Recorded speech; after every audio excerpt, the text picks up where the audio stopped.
ਸਿਆਣੇ ਕਹਿੰਦੇ ਆ ਜੀ ਕਿ ਜਿੱਦਣ ਬੰਦਾ ਖੁਸ਼ ਹੋਵੇ ਨਾ ਉਦਣ ਈਦ ਹੀ ਹੁੰਦੀ ਹੈ। ਇਹ 'ਚ ਸ਼ੱਕ ਕੋਈ ਨਹੀਂ ਬਾਈ। ਖੁਸ਼ ਵੀ ਹੁਣ ਬੰਦਾ ਇਦਾਂ ਹੀ ਹੁੰਦਾ ਵਾ ਜਦੋਂ ਕੋਈ 10 ਰੁਪਈਏ ਕੋਲ ਹੋਣ।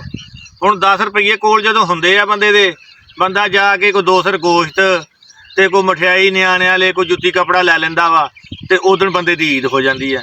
ਈਦ ਵਾਲੇ ਦਿਨ ਉਹ ਕੋਈ ਲਾਜ਼ਮੀ ਨਹੀਂ ਵੀ ਈਦ ਹੁੰਦੀ ਆ। ਹੋਰ ਈਦ ਵਾਲੇ ਦਿਨ ਕਿਹੜਾ ਕਿਸੇ ਨੇ ਮੁਜਰਾ ਕਰਾਉਣਾ ਹੁੰਦਾ ਵੀ ਇਦਣ ਹੀ ਈਦ ਹੋਣੀ ਆ।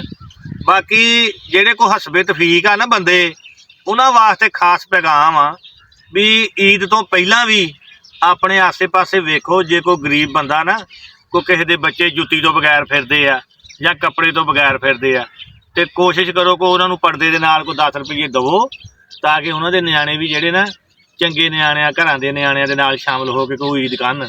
ਕਿਉਂਕਿ ਇਹਨਾਂ ਗੱਲਾਂ ਦੇ ਨਾਲ ਹੀ ਰੋਜ਼ੇ ਕਬੂਲ ਹੋਣੇ ਆ, ਇੱਦਾਂ ਦੀਆਂ ਨੇਕੀਆਂ ਦੇ ਨਾਲ ਹੀ ਨਮਾਜ਼ਾਂ ਕਬੂਲ ਹੋਣੀਆਂ।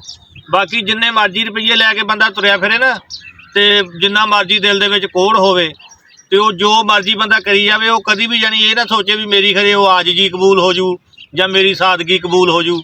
ਜਿੰਨਾ ਚਿਰ ਉਹ ਦਰਦੇ ਦਿਲ ਨਹੀਂ ਨਾ ਰੱਖਦਾ, ਇਨਸਾਨੀਅਤ ਦੀ ਖਿਦਮਤ ਦਾ ਜਜ਼ਬਾ ਨਹੀਂ ਰੱਖਦਾ, ਉਹਨਾਂ ਚਿਰ ਇਹ ਨਮਾਜ਼ਾਂ ਜਾਂ ਇਹ ਰੋਜ਼ੇ ਇਹ ਕਬੂਲੀਅਤ 'ਚ ਨਹੀਂ ਆਉਂਦੇ।